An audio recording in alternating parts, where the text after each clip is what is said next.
নমস্কার, আপনাদের সকলকে স্বাগত। আমরা যখন রুটি করি প্রত্যেক বাড়িতেই কিছু না কিছু রুটি বেঁচে যায়, সেটা সকালে হোক বা বিকেলে হোক। আর সেই রুটি নিয়ে আমরা খুব সমস্যায় পড়ি। কি করব? কখনো ছিঁড়ে কাককে দিয়ে দিই, কখনো কুকুরকে দিয়ে দিই, কখনো বা ডাস্টবিনে ফেলে দিই। এইভাবে রুটিটাকে নষ্ট না করে যদি কাজে লাগানো যায় তাহলে কেমন হয়? আমি আজকে সেরকমই বেঁচে যাওয়া রুটি দিয়ে একটা সুন্দর রেসিপি করে আপনাদেরকে দেখাবো, যেটা খেতে ভীষণ সুস্বাদু হবে, অথচ তৈরি করা খুব সহজ। সকালে জল খাবারের পর একটা রুটি বেঁচে গিয়েছিল। এই রুটিটা নষ্ট হবে ভেবে আমি এই রুটিটা দিয়ে একটা মুখরোচক খাবার তৈরি করছি। আমি কিভাবে খাবারটা তৈরি করছি দেখুন। আর তাতে আমার রুটিটাও কাজে লেগে যাবে, আর একটা মুখরোচক খাবারও হবে। এখানে আমি সিদ্ধ করা আলু নিয়েছি, আর নিয়েছি ধনে কারি পাতা কুচি, পেঁয়াজ কুচি, গাজর কুচি, কাঁচা লঙ্কা কুচি। আপনি চাইলে অন্যান্য সবজিও আপনি দিতে পারেন। আমি কারি পাতা দিলাম, আপনি ধনে পাতাও দিতে পারেন। আমি কারি পাতার ফ্লেভারটা একটু পছন্দ করি, তাই আমি কারি পাতাটা দিলাম। একটা বলে আমি সবগুলো সবজি একসঙ্গে করে নিচ্ছি। আর আপনারা যদি পেঁয়াজ পছন্দ না করেন বা না খান, তাহলে পেঁয়াজটাকে স্কিপ করে দিতে পারেন। সবগুলো একসাথে করে নিচ্ছি। এবার এর মধ্যে আমি দিয়ে দেব স্বাদ অনুযায়ী একটু নুন। এবার সবটা ভালো করে একসাথে মিশিয়ে নিচ্ছি। আপনারা কে কোথা থেকে, কোন শহর থেকে আমার এই রেসিপিটা দেখছেন, প্লিজ একটু কমেন্ট বক্সে কমেন্ট করবেন, আমার তাহলে খুব ভালো লাগবে। আর নতুন কোনো বন্ধু প্রথমবার আমার চ্যানেলটাকে দেখে থাকলে আপনাকে একটা বিগ হাগ জানাচ্ছি। চ্যানেলটাকে সাবস্ক্রাইব করে নেওয়ার জন্য অনুরোধ রইল। পাশে বেল আইকনটা অ্যাক্টিভেট করে নেবেন, যাতে পরবর্তী আমার সমস্ত রেসিপির নোটিফিকেশন সবার আগে আপনার কাছে এসে পৌঁছয়।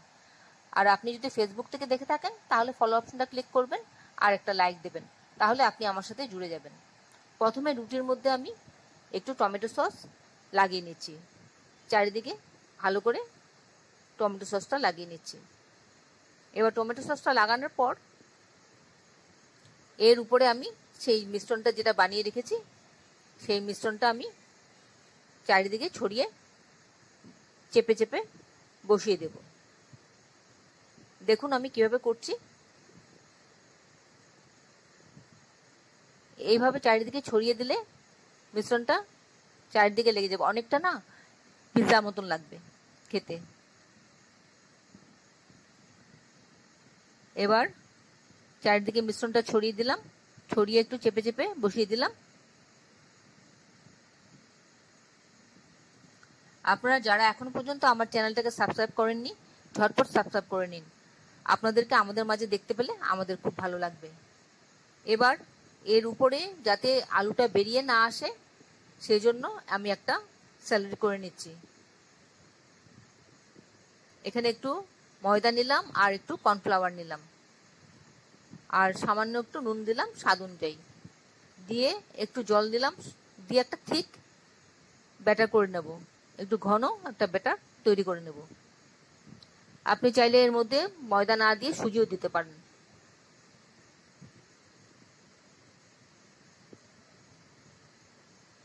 সামান্য আর একটু জল দিলাম, দিয়ে ব্যাটারটা রেডি করে নিচ্ছি। এরকম ঘন কনসিস্টেন্সি হবে।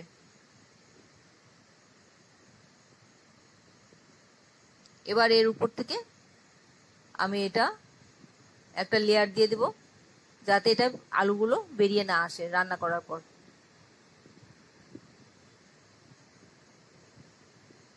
এইভাবে চারিদিকে দিয়ে দেব একটা লেয়ার।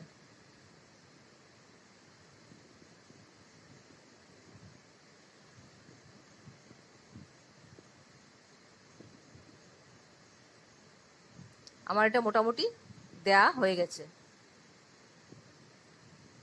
এবার আমি কি করব, ওভেনে একটা প্যান বসিয়ে দেব, তাতে একটু রিফাইন অয়েল দিয়ে দেবো সামান্য একটু। আমি কিন্তু এটা শ্যালো ফ্রাই করব, আমি কিন্তু এটা ডিপ ফ্রাই করব না। এবার এটার উল্টো দিকটা, যেদিকে লেয়ারটার মধ্যে আমি লাগিয়েছি, সেই দিকটা দিয়ে দেব।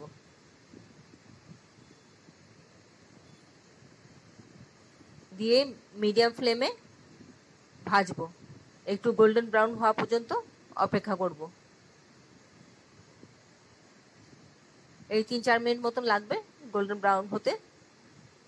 তারপর আস্তে আস্তে করে এটাকে তুলে উল্টে দেব।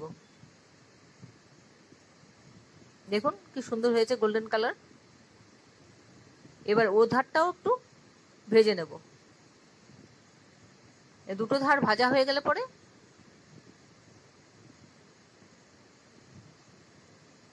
দেখুন এইভাবে ছাড়িয়ে নিতে হবে। একদম সহজ খাবারটা তৈরি করা, অথচ একটা মুখরোচক খাবার হয়ে যায়। সন্ধ্যাবেলায় চায়ের সাথে খাওয়া যায়, বা টিফিনও দিতে পারেন বাচ্চাদের স্কুলে বা অফিসে, বড়দের দিতে পারেন টিফিন। সব মিলিয়ে একটা কিছু কাজে লেগে যায় আর কি। আমার এটা হয়ে গেছে, এবার আমি নামিয়ে নিলাম। এবার আমি পিৎজা কাটার দিয়ে আমি এটা পিস করে নিচ্ছি।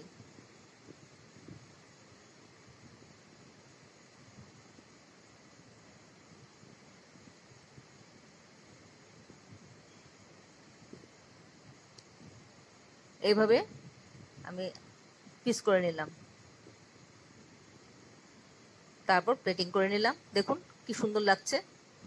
টমেটো সস দিয়ে খাবেন, টমেটো সস না হলে যে কোনো সস দিয়ে আপনি খেতে পারেন। যে যেরকম সস পছন্দ করে, কেউ চিলি সস পছন্দ করে, কেউ টমেটো সস পছন্দ করে, যার যেটা পছন্দ সেটা দিয়ে খেয়ে নেবেন। কেউ ধনেপাতার চাটনি, গ্রিন চাটনি পছন্দ করে।